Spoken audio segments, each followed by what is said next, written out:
Je vais commencer par me présenter moi et l'association. Donc, je suis Benjamine. Vous me retrouvez à la Maison Rose de Paris où je suis chargée de mission et d'accompagnement au sein de l'association Rose Up. Et donc, Rose Up a plusieurs missions qui s'organisent avec le Rose Magazine qui vous informe, avec les Maisons Roses qui vous accompagnent sur les soins de support à Paris et à Bordeaux, et puis comme on le fait aujourd'hui en ligne aussi, avec les webinaires. Et puis il y a aussi toutes les actions de plaidoyer qui sont mises en place par Rose Up pour défendre vos droits. Vous pouvez retrouver toutes ces infos sur le site de Rose Up, n'hésitez pas.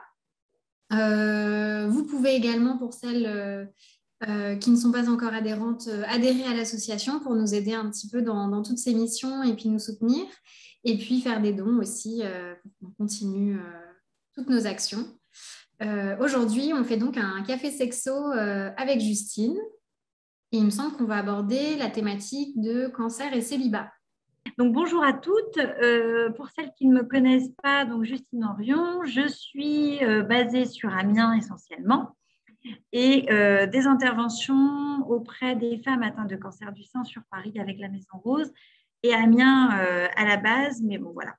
La sexualité, vaste sujet avec le cancer, hein, c'est un sujet qui est vraiment, vraiment, vraiment oublié. Pour être allée chez le gynéco hier et en avoir parlé avec elle, elle me disait que c'était sous-estimé, etc. Elle travaille beaucoup sur le cancer, elle opère des femmes et elle me disait justement que c'était quelque chose dont elle devait absolument, pour lequel elle devait remédier parce que c'est un sujet vraiment pas abordé. Alors déjà pas abordé quand on est en couple et le sujet d'aujourd'hui quand on est célibataire. Alors encore moins abordé parce que même si ça fait un petit peu suranné, un petit peu vieillot de dire la sexualité est réservée au couple, etc., on peut quand même un peu plus l'écouter lorsqu'il s'agit d'un couple qui veut un enfant. Mais quand on est un petit peu trop âgé pour avoir des enfants et qu'on est célibataire, on parle encore moins de sexualité. Alors, n'hésitez pas à me donner votre retour. Enfin, c'est super intéressant quand je peux avoir vos témoignages. Que je n'ai pas dit là, mais c'est important. N'hésitez pas, si vous posez des questions, à être les plus complètes possibles sur votre âge, le type de cancer, etc., etc. Parce qu'en fait, la sexualité, c'est véritablement une enquête. Moi, quand je reçois mes patients, mes patientes, enfin, n'importe, mais je fais vraiment une grosse enquête parce que la sexualité, c'est vraiment trop bête de la résumer à des hormones et à de l'amour. C'est un peu plus complexe que ça. Donc, n'hésitez vraiment pas à en dire beaucoup, beaucoup, beaucoup. Plus il y aura d'informations, plus ce sera plus simple pour Benjamine et puis pour moi d'y répondre. Oui. Donc, voilà. Donc, cancer et sexualité et célibat. Donc, je vais vraiment aborder les choses assez basique parce que je pense que le Tinder, le site de rencontre est un incontournable, donc on va en parler. Je vais essayer d'aborder aussi tout ce qui va être le fait de parler. Est-ce que l'on dit à son partenaire ou alors à la personne que l'on vient de rencontrer qu'on a un cancer? Est-ce que ça va lui faire peur? Est-ce qu'on aborde ça?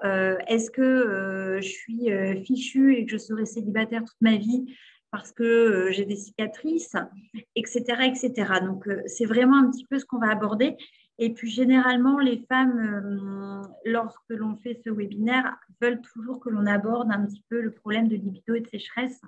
Donc, si vous voulez, on va le brosser un petit peu en toile de fond. Donc, voilà, ça fait un vaste programme, mais c'est intéressant. On a 1 heure. Donc, la première chose, qui me semble hyper importante, c'est la problématique que les femmes disent à chaque fois, c'est « je suis célibataire ». J'ai eu un cancer ou j'ai un cancer,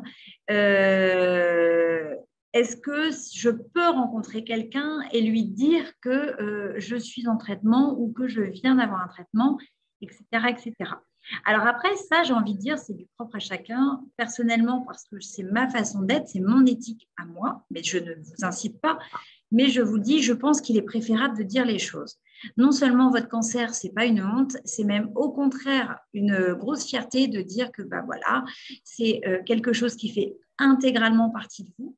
Vous avez ces marques physiques et ces marques psychologiques parce que le cancer, il vient toucher sur ces 2 plans. Et c'est vrai que de ne pas le dire, je trouve ça dommage et ça vous mettrait en difficulté. Alors souvent, je dis que personnellement, quand je regarde des films et que le personnage principal ne dit pas les choses, ça m'angoisse. C'est vraiment le truc qui m'angoisse, même si c'est des films de Noël ou des films les plus bêtes possibles.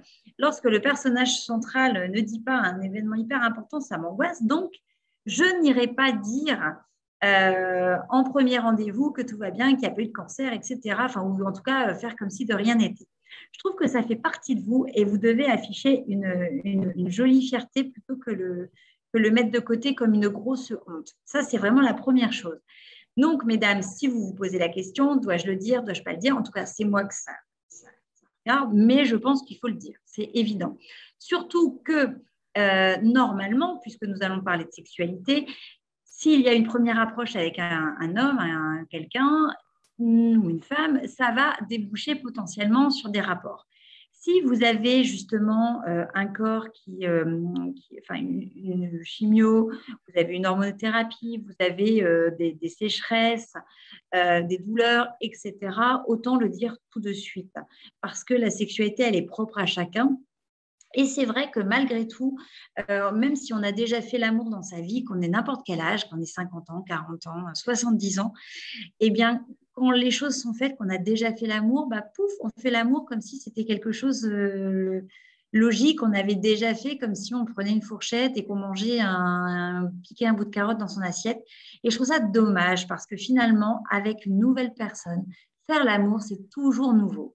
Et ça, c'est vraiment fondamental de se dire que quelles sont vos attentes, quelles sont vos douleurs, quelles sont vos réticences, et puis on ne fait pas tous la même chose. C'est un peu comme une carte au restaurant.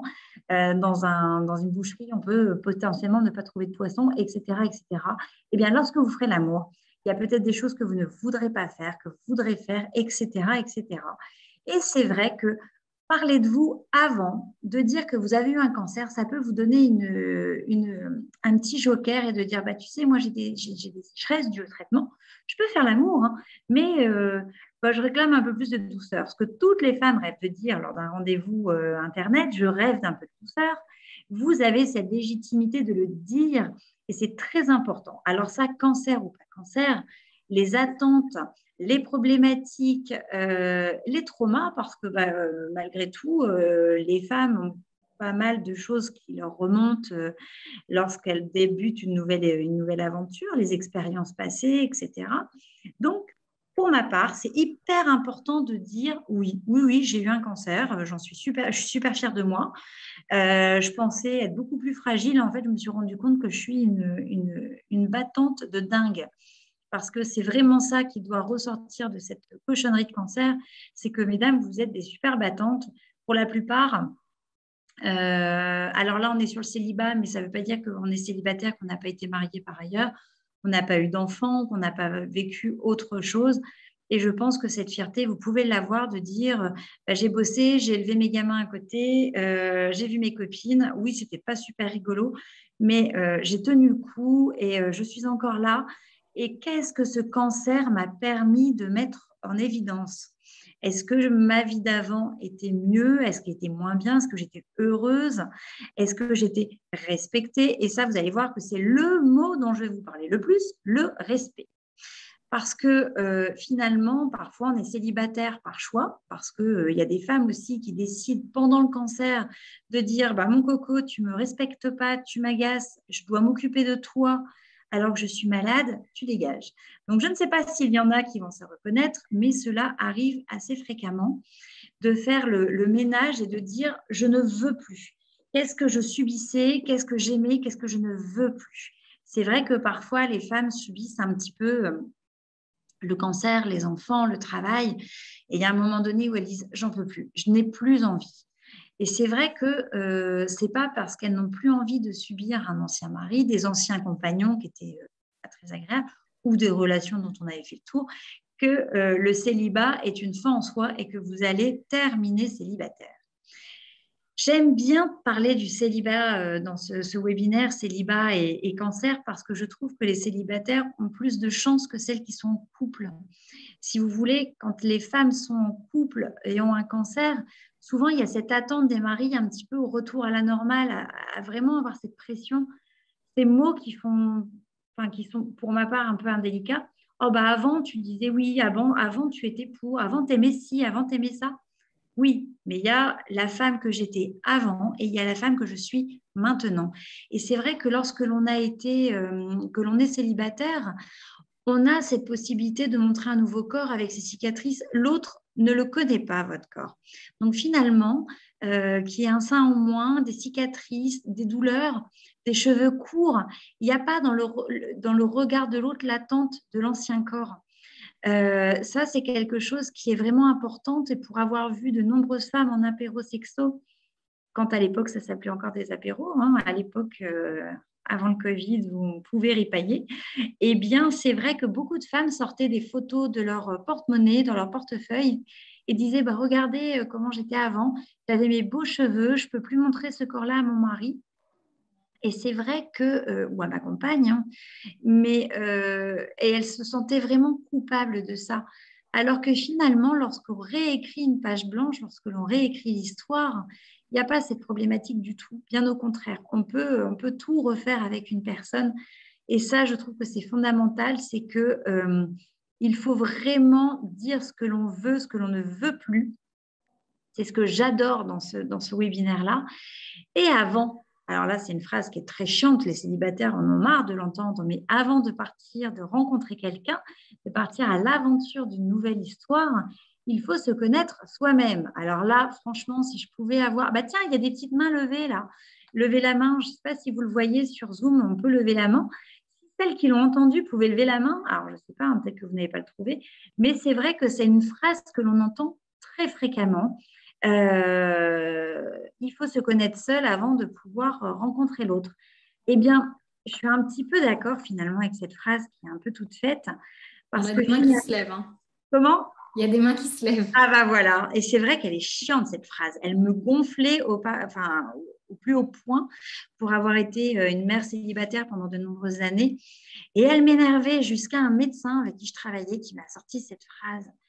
Et il m'a énervé encore plus que les autres. Elle me dit, qu'est-ce que ça veut dire de se connaître soi? Je dis, mais je me connais, je connais mon nom, je connais mon sexe, je connais mon identité, je sais que j'ai un sale caractère. Oui, ok. Et c'est vrai que là, j'ai décidé d'acheter une petite maison sans toilette, sans chambre, sans salle de bain, sans cuisine, dans le noir, un mois de novembre, comme ça, sans personne pour m'aider. Et j'ai cheminé quelque part et je suis partie à ma rencontre. Et alors là, c'est très bizarre de dire ça, mais j'ai pleuré, hein, j'étais pas bien, etc. Après quelques rencontres d'abrutis, parce que il y a aussi, et ça je le détaillerai un petit peu plus tard, les femmes qui sont, alors je suis enregistrée, mais bon, je vais le dire quand même parce que sinon c'est pas drôle, qui sont de véritables aimants à connards. Et j'étais un aimant à connard. Alors un gentil connard peut-être, mais à connard, des gens qui ne me correspondaient pas du tout. Et c'est vrai qu'il fallait que je fasse le deuil de la personne que j'étais auparavant, de savoir un petit peu ce que je voulais pour moi-même, ce que je ne voulais plus, savoir qui j'étais par rapport à mon histoire, quelles étaient mes failles, etc. Alors moi, ma thérapie a été de poncer, de peindre, de pleurer, beaucoup pleurer, de vraiment faire des besognes comme ça jusqu'à ce qu'un homme, un maçon, vienne me dire que ce que je faisais n'était pas un travail de femme. Alors lui, il a déjà eu de la chance de ne pas être poncé en même temps que les murs parce que ça m'a agacé encore plus. Mais c'est vrai que les femmes célibataires parfois se dévaluent et acceptent l'homme qui veut bien d'elles. Et là, si je pouvais encore voir des mains levées, Benjamin, je te mets un petit peu au travail de ça, parce que c'est vrai. Oui. Il y en a. C'est déjà, j'ai de la chance, il m'accepte. Déjà, j'ai de la chance, il veut bien de moi. Je ne suis pas belle, je ne suis plus belle. J'étais, je ne suis plus.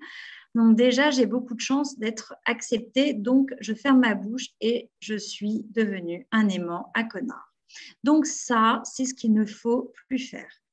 À un moment donné, on se respecte. Vous êtes des femmes formidables, des femmes fortes. Personne n'est parfait. On a tous de beaux défauts, mais ça ne fait pas de vous des personnes à mettre au rebut.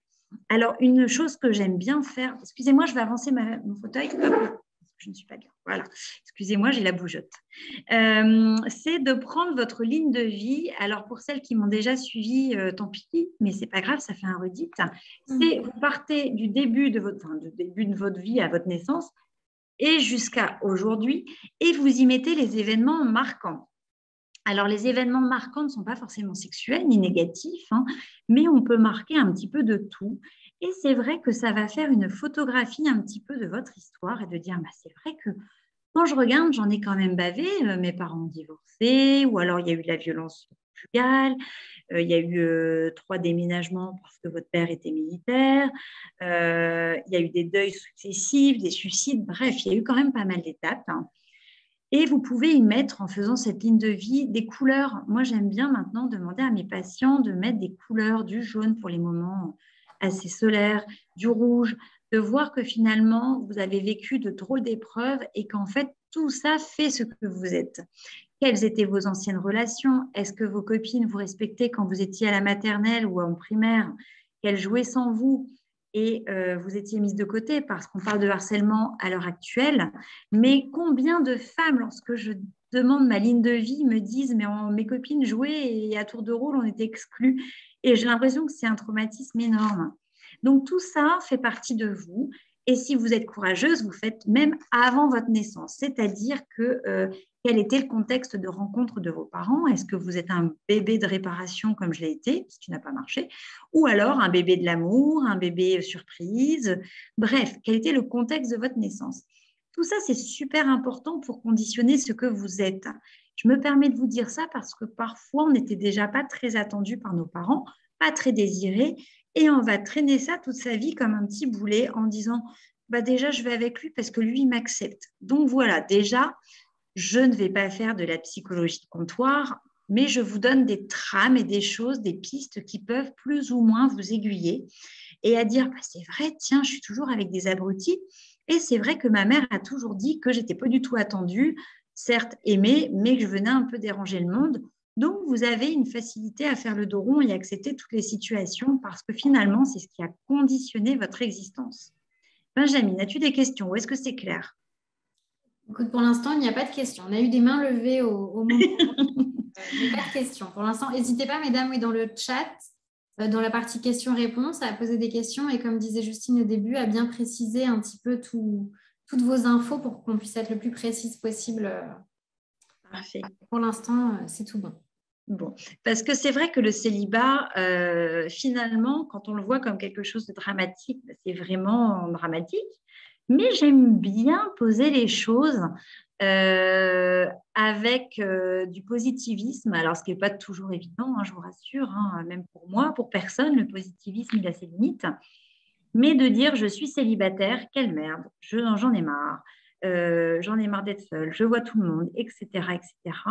Mais parfois, c'est quelque chose de super chouette parce que ça peut permettre de prendre du temps pour soi, pour dire, mais qu'est-ce que j'aime? Tiens, j'ai toujours eu envie de faire du théâtre. Parce que combien de fois des femmes viennent dans mon cabinet en disant, j'en ai marre des sites de rencontres, j'en suis sur 4. J'aime bien aller sur les sites de rencontres, mais je tombe toujours sur des personnes qui me cassent, ça ne donne jamais de suite, etc., etc. Et finalement, les soirées sont toujours rythmées au rythme de Tinder et des applications. Eh bien, à un moment donné, cela va venir plus vous détruire qu'autre chose, d'être à la recherche du Saint Graal. Et qu'est-ce que vous faites pour vous? Finalement, le cancer, ce qu'il est venu vous dire, d'une façon ou d'une autre, c'est dire, mais la vie est très courte, tu as frôlé la mort, et ben moi, je viens de te demander un petit peu, qu'est-ce qui, toi, te plaît? Ah ben, j'ai toujours eu envie de faire de la danse orientale. Ce matin, j'avais une dame d'ailleurs que j'avais vue lors d'un webinaire et avec qui on est resté en lien pendant 2 ans. Et tout à l'heure, on en parlait, elle rêvait de faire du théâtre et de la danse. Ben, allez, hop, on s'y met. Finalement, elle me disait, moi, j'étais bien célibataire parce que j'avais du temps pour moi. Elle s'est mise en couple, je ne pense pas que ce soit une très, très bonne idée. Et elle subit cela parce qu'elle dit, je ne fais plus ce qui me plaisait. Donc finalement, ce qui est important en célibataire, c'est de faire des choses qui vous plaisent, de voir vos amis, de sourire à la vie, parce qu'on ne va pas aller vers les autres, rencontrer l'âme sœur en étant trop à l'affût et en montrant trop à l'homme, à l'autre, que l'on est en demande absolument, enfin vraiment, on est en demande d'être en couple, que notre désespoir est tellement là que finalement, on est prête à tout accepter. Là, on va faire de mauvaises rencontres et vous allez vous mettre en danger. Donc ça, c'est vraiment fondamental. Oui, vas-y, Oui, excuse-moi. mais justement, il y a une très bonne intervention de Isabelle qui dit: Bonjour Justine, c'est Isabelle, je suis célibataire et j'aime la vie. Eh bien, c'est génial. Et alors, du coup, Isabelle, est-ce que vous avez des problèmes à rencontrer des gens? Est-ce que votre célibat vous plaît ou est-ce que votre célibat est un fardeau? Donc, c'est vraiment tout ça qui est très intéressant parce que le célibat, on peut aimer la vie, mais avoir un célibat quand même qui ronge une envie d'être en couple. Alors après, c'est pareil.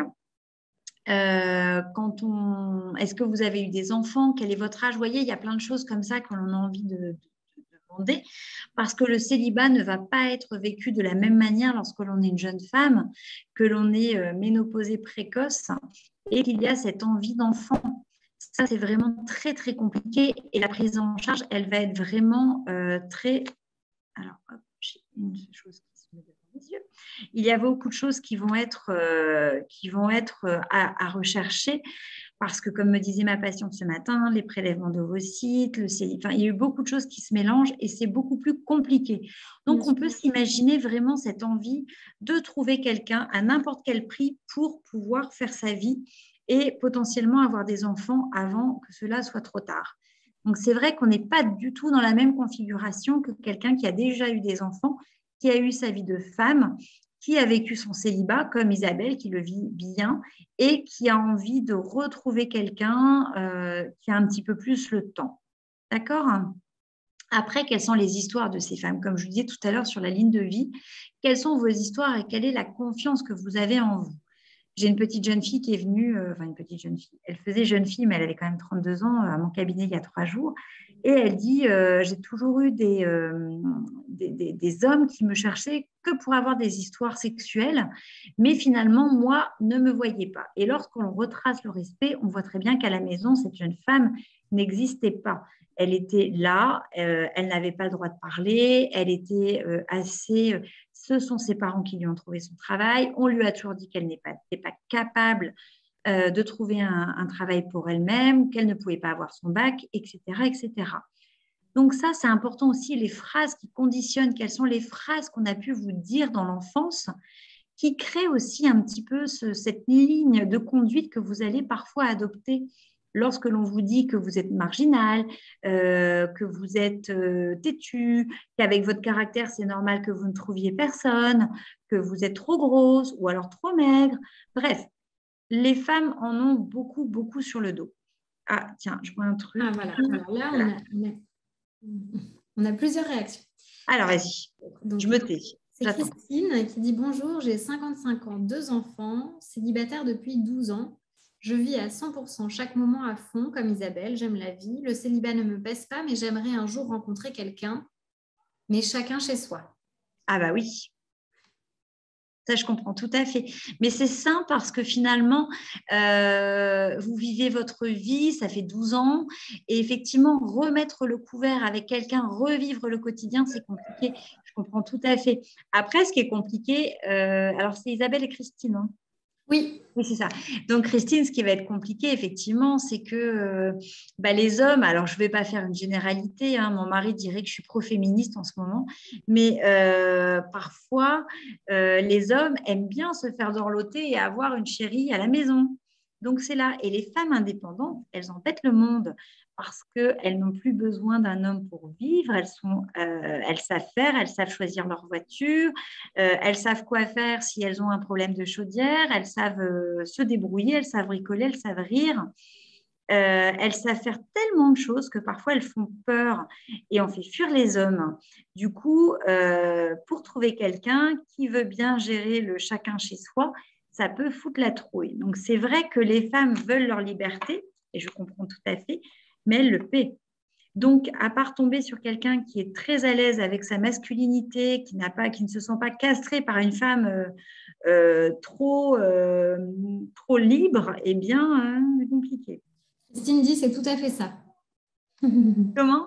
C'est tout à fait ça. Je pense que tu as très bien résumé la situation de Christine. Et du coup, Isabelle nous donne un petit peu plus de contexte. Donc, elle nous disait qu'elle aimait la vie. Et c'est parce que récemment, elle a eu une très bonne nouvelle avec pas de récidive à son cancer, donc elle savoure cette bonne nouvelle. Mais du coup, concernant son célibat, je suis célibataire sans enfant, j'ai 58 ans, mais je ne vis pas forcément bien mon célibat. Alors, 58 ans, célibataire sans enfant. Ouais. Donc là, c'est pareil, hein. On voit très bien la différence entre une femme qui a réussi. Alors, avoir des enfants, ce n'est pas une fin en soi, hein. Il y a beaucoup de femmes qui assument maintenant, on en parle de plus en plus, de ne pas avoir d'enfants. C'est vraiment parfois un choix et que je respecte quand c'est un choix. Après, est-ce que c'était vraiment un choix chez vous de ne pas avoir d'enfants ou est-ce que la vie a fait que c'était compliqué et qu'il y a eu des pertes d'enfants successives, etc., etc.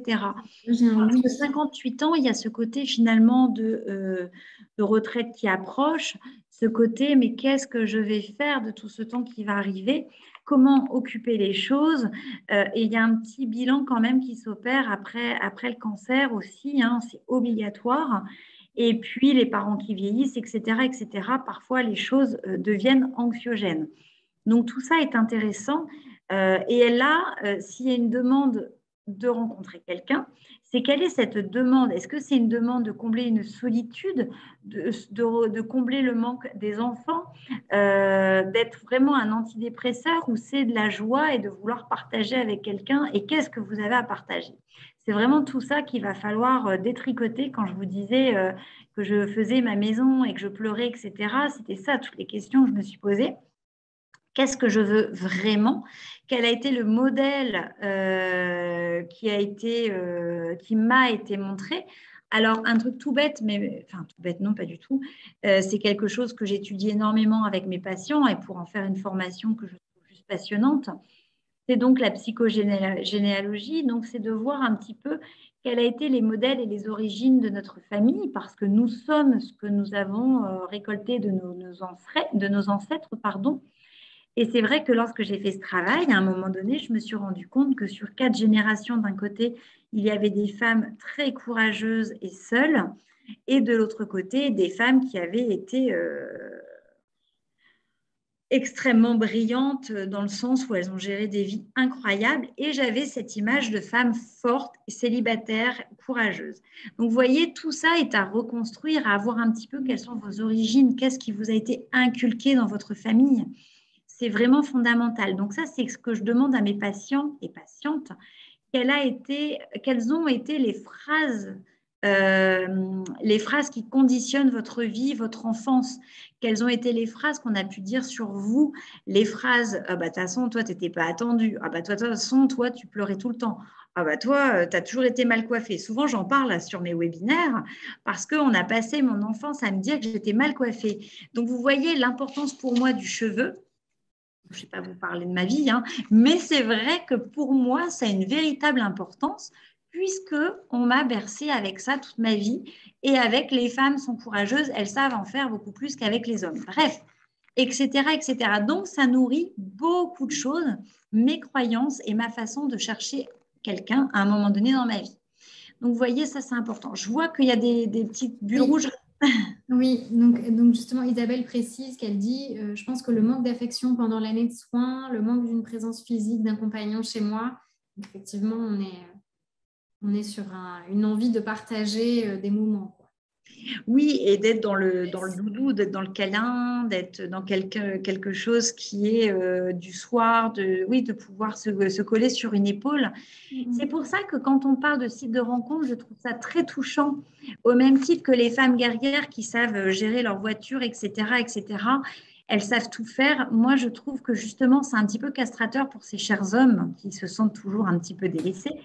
Et au même titre que je trouve vraiment beau pour une femme d'oser dire, bah, je suis seule parfois, j'ai vécu des soins, j'ai envie d'une épaule, j'ai envie d'écoute, j'ai envie de pouvoir être prise dans les bras.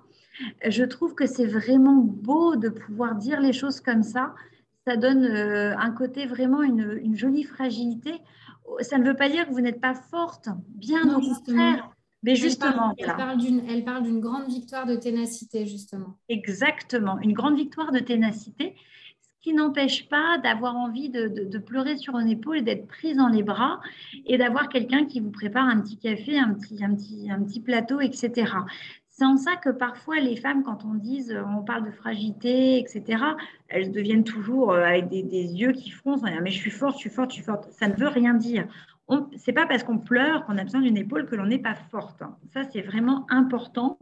Il y avait une phrase comme ça qui circulait sur les réseaux sociaux en disant que pleurer n'avait rien à voir. On pouvait être une femme forte. Les femmes fortes pleurent. Et elles pleurent, mais elles rebondissent. C'est là la différence. Donc, c'est là que c'est très important d'oser dire les choses à un homme, d'oser dire, là, j'ai besoin que tu sois là, j'ai besoin que tu m'écoutes. Parce que les femmes, alors autant je m'encense et je me casse aussi parce que vous allez voir ce qui va suivre. J'en suis une, j'ai le droit. Nous sommes des courageuses, on sait faire des choses toutes seules. Mais notre grande, grande difficulté à nous, c'est de ne pas oser dire nos attentes et de le faire payer à l'autre. Tu restes devant la télé, tu ne viens pas te balader avec moi, tu n'organises jamais rien. Mais si on le disait autrement, bien, on va prendre un papier, un crayon ce soir, on va faire notre apéro de la semaine, tous les deux, en amoureux, et on va se dire nos attentes. Qu'est-ce que j'attends de toi? Alors, ces attentes, elles peuvent être dans des projets. J'ai envie d'acheter une maison. Est-ce que tu as envie de mer, de montagne, de campagne, qu'importe. Mes attentes dans le quotidien. J'ai envie que tu arrêtes de laisser le sac poubelle plein. J'ai envie que tu m'emmènes au cinéma. J'ai envie que tu m'emmènes au théâtre. J'ai envie que tu me fasses rire. J'ai envie que sexuellement, tu m'écoutes. Sexuellement, j'ai envie de te dire que j'ai envie de douceur. Rappelons que les femmes ne sont pas toujours, et même pour beaucoup, surtout à la suite de la chimio et hormonaux, j'ai envie que tu me caresses, j'ai envie de tendresse, je n'ai pas forcément envie de pénétration. Et c'est vrai que parfois, les hommes ne savent pas, et eux aussi, c'est très compliqué parce que pendant des siècles et des siècles, ils ont vécu en étant dans la toute suprématie, dans la toute puissance, et du jour au lendemain, on arrive en disant bah, j'ai pas besoin de toi, mon coco, maintenant j'ai envie de vivre ma vie de femme seule, d'avoir des enfants toute seule, et ce qui me fait rire sans faire rire, parce que j'ai ma fille de 14 ans qui joue aux Sims, là, je ne sais pas si vous voyez ce que c'est, les fabrications de maisons et de familles là, sur les consoles. Elle s'est installée ça il y a 15 jours, on prend notre apéro tous devant la télé, ma fille me montre ce qu'elle a fait. Et là, on voit, alors c'est moi, son personnage est blond, toujours en vert, parce que vous voyez, toujours en vert, et donc avec des lunettes noires, etc., etc. Et puis, pas de mari, mais un enfant. Et là, mon mari me dit, mais où le papa? Elle dit, bon, j'en ai pas besoin, on se débrouille toute seule avec la mère. Et en fait, c'est incroyable. Je vous parlais que dans ma famille, il y avait cette image des femmes qui vivent seules. Et vous voyez, là, ça m'a interpellée jusque dans le jeu, finalement. Tout ça est super important. Je ne sais plus pourquoi je vous parlais de ça. Je suis désolée, je suis assez pipette sur le bavard du célibat.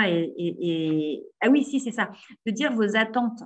Quelles étaient vos attentes? C'est hyper important de les dire parce que sinon, on est dans le reproche et les hommes ne peuvent pas deviner. Ça, c'est vraiment hyper important. Les femmes viennent de Vénus et les hommes de Mars. On est de deux planètes différentes. Et si on ne dit pas les choses, ça va se transformer en reproche et il va dire, mais tu ne me l'as jamais dit.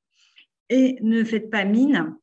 Bon, à part des choses que l'on dit tous les jours, hein, du genre sors les poubelles, rentre pas avec tes pieds dégoûtants dans la maison. Ça, c'est des choses, je pense, qui sont répétées.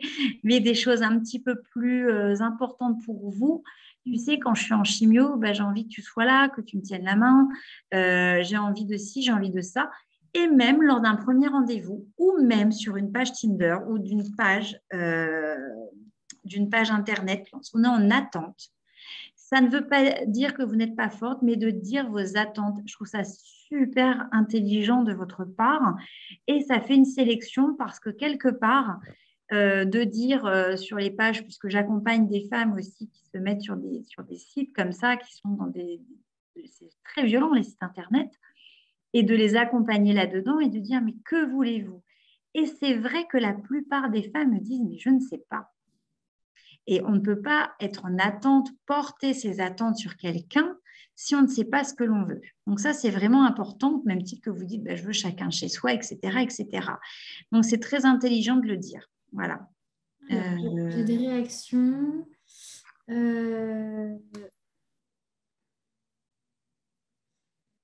Donc, on avait Sarah qui est intervenue, donc je vais remettre du contexte. Un célibat très long et la maladie m'a donné le courage de chercher à nouveau car je suis méritante. Elle a 40 ans, pas d'enfant, bi, j'imagine qu'on parle de bisexualité. Et après, elle a réagi. Comme toi, je suis quelqu'un d'honnête sur les sites de rencontres. J'ai été honnête au bout de quelques jours de discussion et personne n'a pris peur, au contraire. Voilà. Bah, c'est un super témoignage. Ouais. Parce que c'est vrai qu'on dit toujours les hommes, les hommes, les hommes, mais il y a aussi des hommes qui ont pris cher sur les sites de rencontres. Moi, j'en vois beaucoup d'hommes aussi blessés, donc vraiment, c'est important de pas tout mélanger, effectivement, et pas de dire que tous les hommes sont des salauds et toutes les femmes sont des femmes bien, bien au contraire. J'ai vu un témoignage là, oui, je crois que c'est Marie-Laure qui Oui, disait Marie-Laure. j'ai peur de vivre ma sexualité, etc. Oui. Donc, Elle est plus dans un manque de partage et de tendresse et la sexualité lui fait un petit peu peur. alors c'est normal d'avoir une sexualité qui fait peur. Comme je vous disais tout à l'heure, lorsqu'on a déjà fait l'amour, les autres qui vous rencontrent ont toujours l'impression que vous savez faire ça, comme si vous saviez chevaucher une trottinette comme ça. Et ben moi, je trouve que c'est dommage. Et ce que j'aime vraiment dans ce côté célibat qui retrouve une sexualité avec une autre personne, déjà, laissez-vous désirer. Je trouve que c'est dommage. Alors, c'est mon côté peut-être un peu vieux jeu, mais de tout de suite passer dans la chambre à coucher, je trouve que ça retire un petit peu de séduction, un petit peu de charme à la situation et de se faire désirer, de laisser un petit peu de temps. Ça rajoute du charme, ça permet aussi de dire ses attentes, de voir si la personne vous mérite et est-ce que vous en avez vraiment envie et de lui faire partager justement vos inquiétudes. Oui. Vous avez le droit d'avoir peur. C'est vrai qu'on dit toujours la sexualité des ados, les jeunes, etc. Moi, je trouve ça magnifique de prendre le temps comme si vous étiez toujours des adolescents qui n'aviez jamais fait l'amour et de dire ce que vous aimez, les caresses, de prendre le temps, d'avoir au début des caresses, même habillées. Ça paraît con, hein, mais qui n'a pas des beaux souvenirs au cinéma ou à la maison, d'avoir des jolies caresses habillées en se disant là là là là là là, d'avoir une excitation qui monte. Et bien ça permet de retrouver justement ces sensations parce que beaucoup de femmes disent j'ai peur que mon corps ne se reconnecte pas, j'ai peur de ne plus gérer cette sexualité, cette libido, ce corps, je ne le connais plus. Eh bien, tout ça permet de remettre la machine en route, de prendre le temps de s'embrasser, de prendre le temps des caresses, des massages. Tout ça va annoncer la couleur parce que si vous êtes sur un homme qui va vous prendre la main, qui va vous masser, qui va vous embrasser avec beaucoup de sensualité, j'aime à croire que derrière, ce ne sera pas quelqu'un qui va vous chevaucher de façon un petit peu brutale. Donc, tout ça est important d'y aller par étapes. C'est vrai que déjà, commencer par s'embrasser, se caresser avec les vêtements, et puis après les sous-vêtements. Et puis, si vous avez des cicatrices et que vous avez peur, rien ne vous interdit de garder vos vêtements, vos sous-vêtements. Le tout, c'est de ne pas vous mettre en difficulté. Le but, c'est de vraiment prendre le temps et de découvrir ce corps avec un autre homme parce que vous non plus, vous ne connaissez pas son corps. Et qui sait si cet homme n'a pas eu lui-même des problèmes d'érection auparavant? Qui sait si cet homme n'a pas eu des problèmes d'éjaculation précoce ou autre? Combien de fois je vois des hommes qui débarquent en disant j'ose pas, je sais pas, je suis pas à l'aise. Je me dis mais à quel point les gens n'osent pas discuter parce qu'on a tous nos problématiques, on a tous nos bagages. Donc, c'est vrai que tout ça mérite de prendre du temps, de la caresse, de l'amusement, de mettre beaucoup de légèreté, de mettre beaucoup de chantilly là-dessus et de dire, bah, tiens, plutôt que de prévoir de s'envoyer en l'air, de dire, bah, tiens, est-ce qu'on n'irait pas faire, je sais pas, un truc, un cours de cuisine, un cours de danse, d'aller danser, c'est extrêmement séduisant. Et c'est vrai que tout ça, on oublie beaucoup, beaucoup, beaucoup trop l'aspect s'amuser, mettre de la légèreté. Et au début d'une rencontre, lorsqu'on était adolescent, je ne sais pas pour vous, mais moi c'était ça, on allait se balader au bord de l'eau, on allait se balader en ville, on allait au cinéma. Il n'y avait pas les laser games à l'époque, mais on faisait des bowling. Bref, on rigolait de petites choses toutes bêtes qui font d'ailleurs dans le bonheur et dans le prêt. Hein. J'ai eu la chance, avec mes enfants, de regarder ça. J'en vis des expériences avec des ados. Et bien, finalement, dans le bonheur et dans le prêt, ils faisaient du vélo. Ou d'ailleurs, on se rendait compte que le vigneron n'était pas très, très cool avec la dame qui faisait du vélo, là. Mais c'est vrai qu'ils mettent en place des activités pour se rencontrer et se connaître. Donc, finalement, n'hésitons pas à mettre ça en place parce que la sexualité, ça reste du plaisir au sens large. Ça reste de l'amusement. Si on est avec quelqu'un avec qui on ne s'amuse pas, qui est rigide, la sexualité va être exactement à son image. Si on est avec quelqu'un de rigolo, de tendre et de patient, la sexualité va être à cette image-là. Si en plus vous dites vos attentes, vous expliquez que vous avez eu un cancer, vous expliquez que vous avez besoin de lubrifiant, le tout c'est d'en faire un jeu. Ah bah écoute, Michel, il faut que je te dise, j'ai besoin de mettre du lubrifiant. Oui, là évidemment c'est plombant. En revanche, si vous dites bah tiens, j'ai trouvé une super huile, on va la glacer et on va faire voilà ma fameuse huile de coco et on va en faire un petit glaçon et on va en faire un massage. Et ben là c'est pas la même. Déjà tout de suite c'est beaucoup plus fun.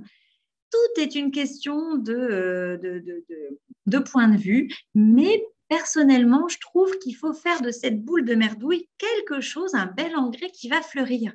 Mais il faut présenter les choses.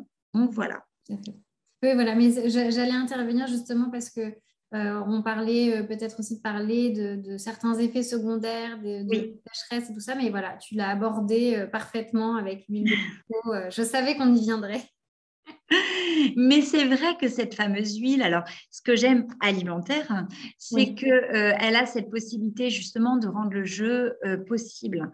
Parce que la sexualité, et là vous avez encore une fois, vous marquez un point, mesdames les célibataires, parce que vous pouvez repartir sur deux jeux, remettre en place une sexualité qui vous plaît, qui n'est pas toujours le cas lorsqu'on est marié depuis 20-30 ans et qu'on fait l'amour toujours de la même façon. Changer les habitudes est parfois difficile. Or, vous pouvez justement vous saisir de cet érotisme, de ces jeux et de dire, bah, ce soir, on va faire l'amour avec une orange, on va faire l'amour avec une mangue, on va se faire couler du chocolat sur le corps, on va faire un bain moussant, on va faire l'amour devant un bon feu de cheminée, une peau de bête. Bref, oui, c'est l'hiver, j'ai un feu de cheminée qui ne fonctionne pas derrière moi, mais j'imagine qu'il me brûle le dos. Donc, c'est tout ça qui est important, c'est d'en faire quelque chose de fun, de mettre de l'amusement.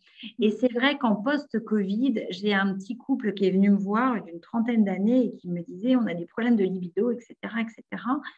Et puis, en fait, en regardant les choses, lui me dit, il a 32 ans, il était tout beau, tout mignon, tout. Il dit, mais qu'est-ce qu'on s'ennuie finalement au quotidien, on est dans le travail, on rentre, on a perdu ce peps. Et je pense que le Covid a vraiment repris une petite énergie à tout le monde.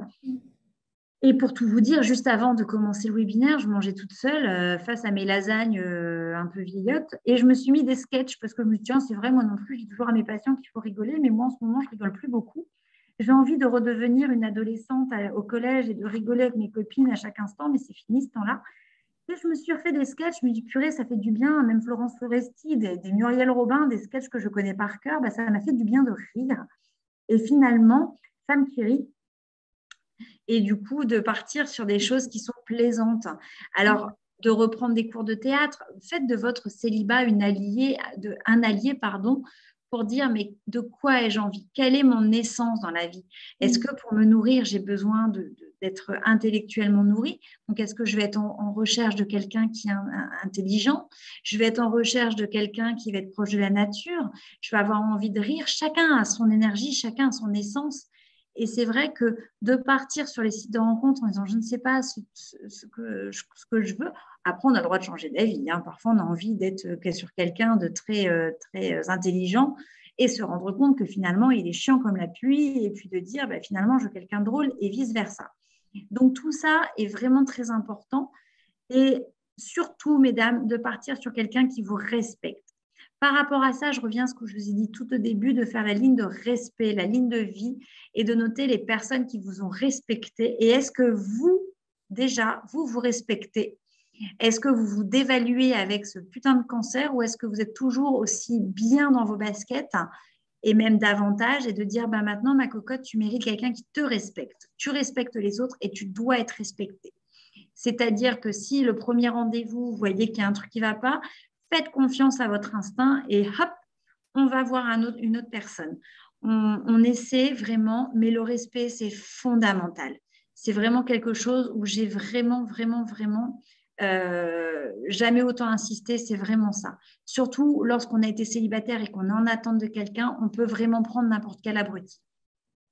Du coup, on a des réactions sur les sites de rencontres, justement. Il y en a qui sont inquiètes peut-être de se mettre en danger sur des sites. Je pense qu'il y a cette inquiétude.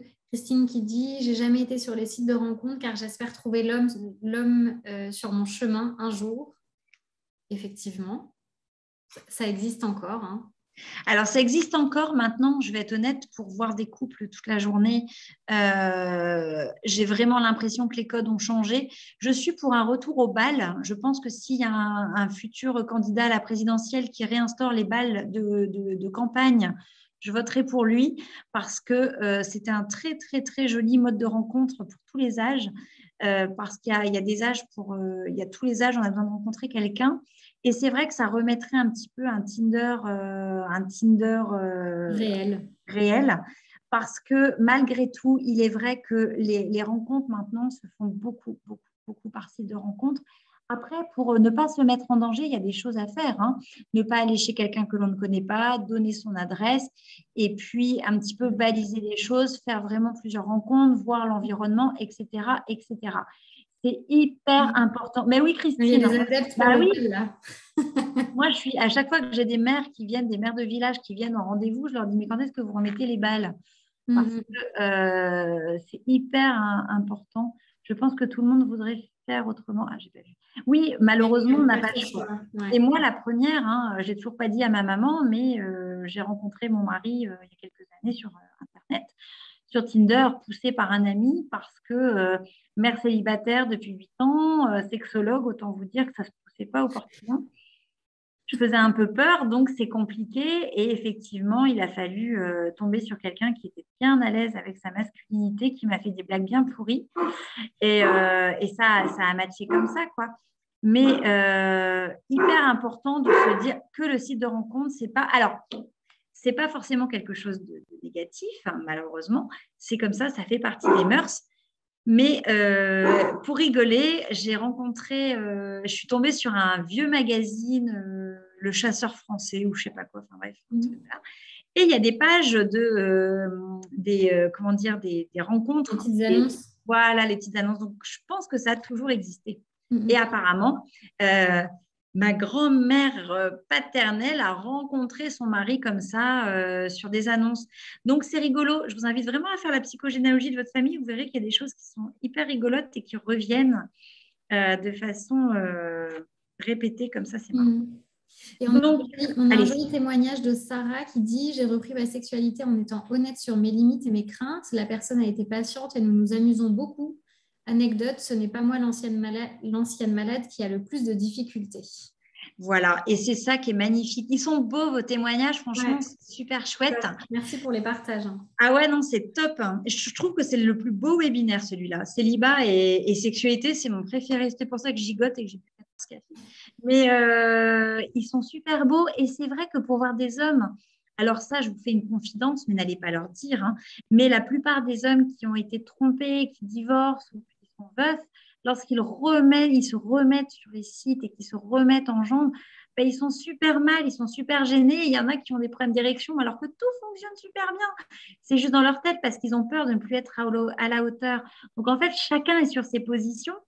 Et je suis aussi pour un candidat à la présidentielle qui mettra la communication au bac, en tout cas à l'école, parce que je n'ai rien contre les théorèmes de Pythagore et les équations que je fais tous les jours.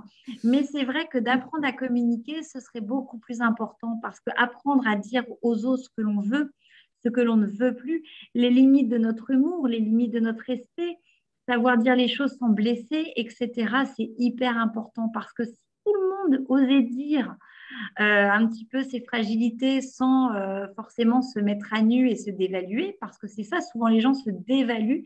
Imagine qu'en disant oh ben moi je pleure devant un Disney, c'est quelque chose qui va les anéantir et qui va les rendre complètement stupides. lucide. Ben, si on osait dire les choses, eh bien, finalement, ça rendrait peut-être les humains un petit peu moins agressifs et un petit peu moins, oui, sur la retenue, en fait. Là, on met on met des blindages. Mhm. C'est un peu dommage. Je crois que je vais me présenter aux élections. En fait. Oui, Justine, présidente. Ouais. Donc voilà, c'est. Après, on est parti un petit peu dans beaucoup de choses, mais pour revenir sur le plus important, c'est vraiment ça. Est-ce que je le dis lorsque je suis sur Internet? Est-ce que je dois. Comment je me place par rapport à mes cicatrices et par rapport à la lubrification? Donc la lubrification, hein, j'insiste sur l'huile de coco alimentaire qui peut être au départ des jeux. On avait fait un webinaire sur les jeux érotiques, donc on peut les retrouver sur YouTube. Et puis, vraiment, il y a Mona Lisa Touch qui marche très bien pour le laser. Il y a beaucoup de choses qui sont mises en place. Après, le corps d'une femme, lorsqu'il est désiré, ah oui, chose importante, n'hésitez pas à lire le livre de Daniel Flamenbaum. C'est un moment que je ne l'ai pas dit lors du webinaire. Femme désirée, femme désirante. Pareil, ça devrait être obligatoire au bac français de lire ce livre-là parce que ça montre à quel point chaque femme est belle, chaque femme est désirable. Mais le tout, c'est de le savoir. Et c'est vrai que, bah, tiens, je vais le relire, ce livre-là. Il est juste formidable. C'est une pépite. Okay, je m'invite vraiment à le lire. Oui. Alors, on peut le retrouver aussi sur YouTube en audio-livre. Là, je ne sais pas quoi, on le met dans les oreilles. Et puis, je crois que c'est elle qui le lit. Donc, c'est vraiment super bien. Donc, à lire, c'est d'utilité publique, de vous dire à quel point vous êtes belle. Et heureusement qu'on soit grosse, maigre, 200 en moins, une jambe coupée, plus de cheveux, un rein en moins, etc., etc. On est toujours des femmes et on a beaucoup de choses à offrir, bien plus qu'un vagin et une lubrification. Le tout, c'est se sentir bien dans sa peau et ça, c'est pareil, c'est quelque chose que l'on ne nous apprend pas. Donc, si vous êtes célibataire, apprenez à vous aimer tel que vous êtes, à déconstruire les croyances autour de vous, de votre corps, de la façon dont vous avez été élevé, etc., etc. D'apprendre à être votre meilleur allié, c'est hyper important et être bien entouré parce que parfois les amis aussi s'abordent et vous moquent, enfin se moquent de vous et c'est hyper important bien, de bien se sentir. Moi, j'aime bien Insta Orgasme. Ah ben, je vais regarder. Il y a plein de trucs sur Instagram. Donc, Insta Orgasme et moi, plein d'histoires partagées et d'explications pour ne pas se mettre de limites. Je le dis à voix haute, comme ça les autres je connais pas. Partager avec tout le monde. Mais il y a plein de sites sur Instagram. Enfin, plein de sites sur Instagram. Voilà, pour les petits conseils. Le problème de mon Instagram, c'est que je pense qu'ils voient mon métier et je n'ai que des trucs comme ça, de livres érotiques, de machins, de bidules. Donc, en fait, des fois, je sature un peu. J'ai juste envie de voir des chats qui jouent dans un panier parce que... Donc voilà, j'espère avoir vraiment fait le tour. Alors, j'ai pas pu tout lire. J'essaie de regarder ailleurs quand je vois des bulles qui souffrent parce que sinon, non, mais je pense qu'on a vraiment, en tout cas, j'ai fait attention à bien lire les ouais, je te fais confiance. À partager, à donner du contexte. Normalement, personne n'a été oublié. Si c'est le cas, levez la main. Ou taisez-vous à jamais.